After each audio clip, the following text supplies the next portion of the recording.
Hello बच्चों, कैसे हो? तो हम लेके आ गए आपके लिए second question means second concept. आपको याद होगा जब हमने पहला कॉन्सेप्ट करा था पिछली क्लास में, वो था क्वांटाइजेशन ऑफ चार्ज पे। उसमें देखना था कि चार्ज एग्जिस्ट करता है या नहीं करता है। मैंने एक क्वेश्चन भी दिया आपको करने के लिए, तो उसका आंसर था नो, वहां पर भी चार्ज एग्जिस्ट नहीं करता। आज हम लेके आए आपके लिए concept number 2, that is Coulomb's law. तो एक क्वेश्चन लिखा हुआ है बोर्ड पे और ये अच्छा क्वेश्चन है, इसको हम समझेंगे। पहले करेंगे हम इसका कॉन्सेप्ट, उसके बाद हम क्वेश्चन करेंगे, ठीक है? चलिए तो डाल लेते हैं कॉन्सेप्ट क्या लगेगा यहाँ पर। सबसे पहले हमारा कूलम्ब्स लॉ क्या होता है वो ध्यान से देखना। दो चार्ज हैं Q1 और Q2, दोनों पॉजिटिव भी हो सकते हैं और दोनों नेगेटिव भी हो सकते हैं, और दोनों मतलब सेम भी अपोजिट भी, कुछ भी हो सकता है। इनके बीच में दूरी कितनी है? R मान लेते हैं। तो अगर दोनों पॉजिटिव हुए तो रिपेल करेंगे, दोनों नेगेटिव हुए तो भी रिपेल करेंगे, बट एक प्लस एक माइनस हो तो क्या करेंगे? अट्रैक्ट करेंगे। कुल मिला के दोनों क्या करेंगे? एक दूसरे पे फोर्स लगाएंगे, क्योंकि चार्ज रेस्ट पे है, और जब दो चार्ज रेस्ट पे या किसी से फोर्स लगाते हैं उसको बोलते हैं इलेक्ट्रोस्टैटिक फोर्स। और उसका फॉर्मूला, ये डिपेंडेंसी कह लो पहले, दोनों चार्ज के डायरेक्टली प्रोपोर्शनल है मल्टीप्लाई के, और उनकी दूरी के स्क्वायर के इनवर्सली। मतलब जैसे जैसे चार्ज बढ़ाओगे फोर्स बढ़ेगी, चार्ज घटाओगे फोर्स घट जाएगी। डिस्टेंस पे स्क्वायर के इनवर्सली है। डिस्टेंस डबल होने पे फोर्स 1/4 और डिस्टेंस हाफ होने पे फोर्स 4 टाइम्स। जब इन्हें कंबाइन करेंगे तो एक फॉर्मूला आ जाएगा,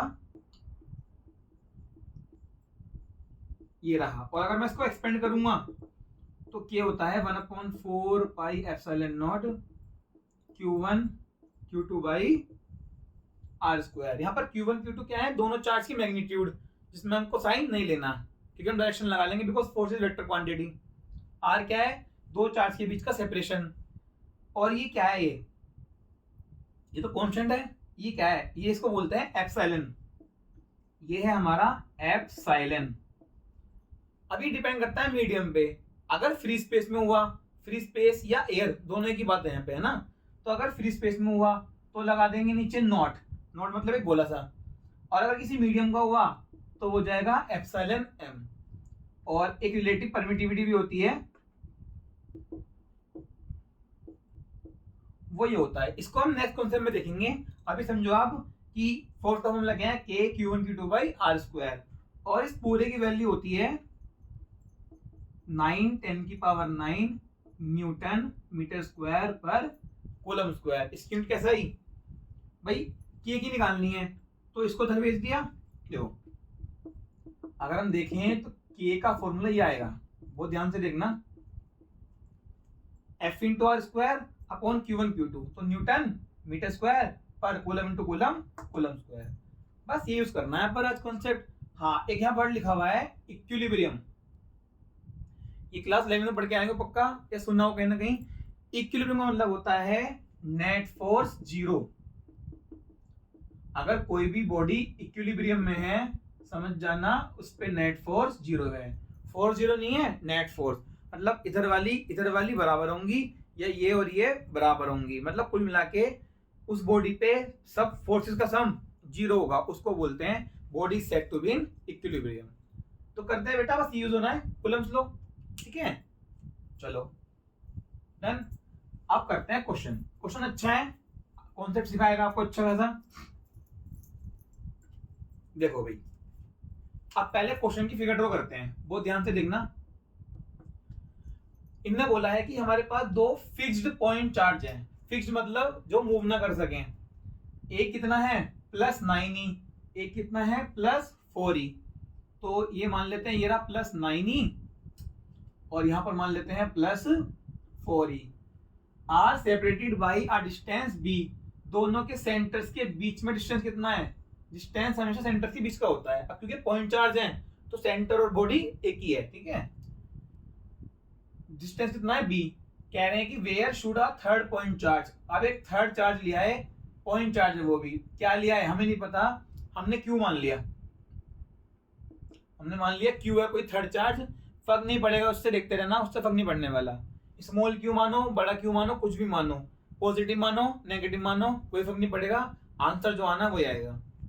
थर्ड पॉइंट चार्ज को लेके आओ और इसको रखना है जिससे कि ये इक्विलिब्रियम में रहे। रखना कहां पर है? तो देखो ये दो चार्ज को ज्वाइन करने वाली लाइन है, इसको बोलते हैं लाइन ज्वाइनिंग दी टू चार्जेस। इसकी और इसकी अगर मैं एक्सिस बनाऊं तो इससे पास होने वाली लाइन को ही बोलेंगे लाइन ज्वाइनिंग दी टू चार्जेस। इस लाइन पे रखना है थर्ड चार्ज, जो हमारे पास थर्ड चार्ज है उसको इस लाइन पे रखना है। तो अब देखो कहाँ कहाँ रख सकते हैं। रखना ऐसे है कि वो थर्ड चार्ज कहाँ में रहे, इक्विलिब्रियम में।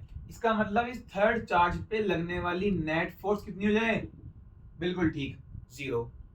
अब देखो मैं बिल्कुल आपको पूरी अप्रोच सिखाऊंगा। 3 टाइप हो सकते हैं कि 3 लोकेशन कहाँ कहाँ रखा जा सकता है। तो हम गलत भी देखेंगे जिससे कि हम गलत ना करें, और सही भी देखेंगे, ठीक है। मान लेते हैं यहां रख लिया हमने, ये हमारी फर्स्ट लोकेशन, और मान लेते हैं पॉजिटिव चार्ज है, ठीक है। हमने मान लिया क्यू चार्ज है और ये पॉजिटिव है। जो थर्ड पॉइंट चार्ज है मैंने क्यू मान लिया और वो पॉजिटिव मान लिया है, ठीक है। अब देखो होता क्या है, दो चार्ज के बीच में रिपल्शन भी होगा, अट्रैक्शन भी होगा। अब यहाँ पर एक चार्ज ये रहा, एक ये रहा, एक ये रहा। इसे मान लेते हैं, अपने आप ही मान लिया मैंने Q1, इसे मान लिया मैंने Q2, ऐसी इजी रखने के लिए। अब क्या इस पे फोर्स लगाएगा, बिल्कुल लगाएगा। ये पॉजिटिव, ये पॉजिटिव। अच्छा यहाँ पे लिखा हुआ है 9e, ई मतलब है इलेक्ट्रॉन का चार्ज, दैट इज 1.6 10 की पावर -19 कूलम। तो इसका चार्ज तो है 9e, इसका है 4e। तो ये पॉजिटिव, ये भी पॉजिटिव, तो क्या करेगा, ये इसको ढकेलेगा। इसका मतलब इस पे फोर्स कहाँ लगेगी, इधर। कौन सी, पहले वाली। अब ये इसको, ये भी पॉजिटिव, ये पॉजिटिव, ये भी इसको रिपेल करेगा। इसका मतलब सेकंड वाले की फोर्स भी कहाँ लगी, इधर। तो खुद सोचो जब दोनों ने फोर्स इधर लगाई तो क्या इस पे नेट फोर्स 0 होगी। नेट फोर्स 0 होने के लिए इक्वल होनी चाहिए और अपोजिट होनी चाहिए। इक्वल तो पता ही नहीं है, ये तो सेम डायरेक्शन में है, F1 भी इधर, F2 भी इधर, तो नेट फोर्स 0 नहीं हो सकती है, ठीक है। इसका मतलब ये लोकेशन पॉसिबल नहीं है। अब यहां पर आ जाओ, मान लेते हैं ये रही हमारी सेकंड पॉसिबल लोकेशन। हमने यहां मान लिया क्यू चार्ज। जो अप्रोच यहाँ पे थी वो यहाँ लगेगी। भाई ये पॉजिटिव है तो इसको रिपेल करेगा, ये भी पॉजिटिव है तो इसको रिपेल करेगा। मतलब F2 F1 दोनों फिर से कहाँ हो गई, सेम डायरेक्शन में। और जब दोनों सेम तरफ लग जाएंगी, ये कहाँ होने वाला है, इक्विलिब्रियम में, तो भग जाएगा, मुंह पर जाएगा, ठीक है। इसका मतलब ये भी पॉसिबल नहीं है। अब तो एक ही बचा इन दोनों के बीच में। तो अगर मैं सेंटर में, सेंटर में अगर मैं थर्ड लोकेशन सेंटर में ले लूं, यहाँ पर कैपिटल Q, मैं आपको अप्रोच सिखा रहा हूं बेटा, ठीक है। तो ये इसको ढकेलेगा इधर और ये भी इसको ढकेलेगा रिपल्सन से। अब है पॉसिबल सर, भाई दोनों फोर्स अपोजिट लग गई, अब पॉसिबल है। बट अगर मैं इसको रखूंगा मिड में, अब देखना रखना कहां पर है। तो यार तुम ये देखो, जो हमारा कूलम फ्लो है वो ध्यान से देखना। जो हमारा कूलम फ्लो क्या कहता है, K Q1 Q2/r²। इन दोनों में चार्ज कौन सा बड़ा है, ये वाला बड़ा है, ठीक है। इसका मतलब इसकी फोर्स ज्यादा होगी। तो मुझे इक्वल करने के लिए R ऐसा रखना है कि इसको एडवांटेज मिल जाए बेचारे को। इस पे चार्ज कम है तो दूरी इसकी कम कर दूंगा मैं। तो मैं क्या करूंगा, छोटे वाले चार्ज के पास रखूंगा, मैं छोटे वाले चार्ज के पास रखूंगा, ठीक है। इसको नोट करो फटाफट, ये हमारे पॉसिबल केसेस हैं। अब मैं कर रहा हूं बिल्कुल सही लोकेशन वाला करके आंसर। चलो भाई देखो, तो ये सब हमारी पॉसिबल केसेस थे जो कि फाइनली कहां पाया गया है, कहीं बीच में, ठीक है। चलो भाई ध्यान से देखना, और वो भी यहां पर नहीं, छोटे वाले के पास। तो ये रही हमारी लोकेशन। अब ये पूछा है कहां पर रखे हैं, तो मान लेते हैं कि छोटे वाले चार्ज दूरी कितनी है, x। तो ये पूरा b है, तो कितना बच गया, बिल्कुल ठीक, ये हो गया b - x। तो अब उन्होंने बोला हुआ है कि इक्विलिब्रियम में है, इसका मतलब क्या हुआ, जो नेट फोर्स है वो क्या होगी इस पे, 0। अब देखो इनके बीच में फोर्स लग रही होगी F(Q1) कैपिटल Q, और इनके बीच में लग रही होगी कितनी, F(Q2) कैपिटल Q, और दोनों इक्वल और अपोजिट होंगी, दोनों इक्वल और अपोजिट। बस रख दो वैल्यूज कूलम्ब लॉ के अकॉर्डिंग। K Q1 Q2, दूरी कितनी है Q1 से, b - K x का whole square equals to K Q2 Q/x का स्क्वायर, ये रहा ना। आप देखो K कट गया, Q कट गया। अब डालते हैं Q1 की वैल्यू। Q1 कितना है हमारा? Q1 लिखा हुआ है 9e b माइनस एक्स का होल स्क्वायर इक्वल्स टू ये कितना है 4e अपॉन एक्स स्क्वायर। ई से ही कट गया। तो अब देखो थोड़ी मैथ मेरे अकॉर्डिंग करना, इसको ले जाओ ऊपर, इसको ले जाओ नीचे। ठीक है भाई बच्चा पार्टी, 9 आ गया नीचे, मैथ चल रही है। अब इन दोनों पे स्क्वायर है तो हम एक काम कर सकते हैं, हम इसका होल स्क्वायर ले सकते हैं। और जब मैं इसका रूट करूंगा तो उधर दो वैल्यू आएंगी प्लस माइनस के 2/3। भाई इतना तो आना चाहिए आपको, है ना। इसका मतलब हम क्या करेंगे, दो पॉसिबल केस लेके चलेंगे।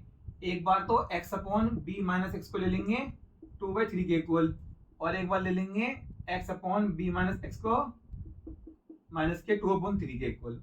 बस सॉल्व कर दो, x मिल जाएगा 3x 2b माइनस 2x इधर आ गया तो 5x इक्वल्स टू 2b।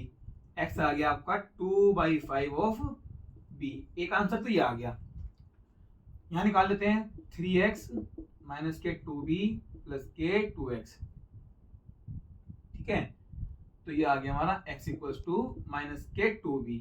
अब तुम खुद सोचो, x पॉइंट ये बीच में तो होगा, x की वैल्यू b से बड़ी हो सकती है, जब बीच में तो कैसे हो जाएगी, बड़ी छोटी होगी।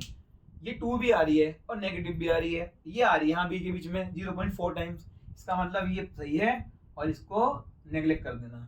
इसका मतलब ये हुआ छोटे वाले चार्ज से 2/5 टाइम b पे रखना है, तो ये थर्ड चार्ज जो है हमारा इक्विलिब्रियम में आ जाएगा। ठीक है, अच्छा कॉन्सेप्ट है, अच्छा क्वेश्चन है और ये काफी आपको सिखाएगा। एक क्वेश्चन मैं आपको दे रहा हूँ होमवर्क में, उसको कर लेना और उसको सोल्व करने के बाद उसका आंसर कमेंट में जरूर कर देना। ठीक है ना, चेक हो जाएगा कि वो क्वेश्चन आपका सही है या गलत है। चलो नोट करो और हम एक आपको क्वेश्चन दे देते हैं। थोड़ा लगाना लॉजिक लगाना पड़ता है ना। देखो मैं केवल ऊपर चेंज कर रहा हूँ वैल्यूज, बाकी सारी चीज सेम रहेंगी। इसे मान लेते हैं प्लस q और इसे मान लेते हैं माइनस के 16q और दूरी को b रहने देते हैं, कोई दिक्कत वाली बात नहीं है। ठीक है, हाँ बस यही है। इसे मैं रख कर देता हूं और ये आपका हो गया होमवर्क क्वेश्चन। ठीक है भाई, इसको आप कर लेना, अगली वीडियो में नेक्स्ट कॉन्सेप्ट सीखेंगे। ठीक है,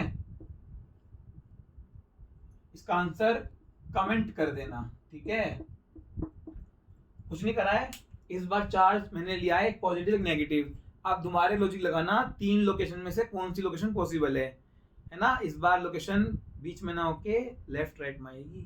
ठीक है, तो ठीक है बच्चों, कर लेना, पढ़ते रहना। All the best.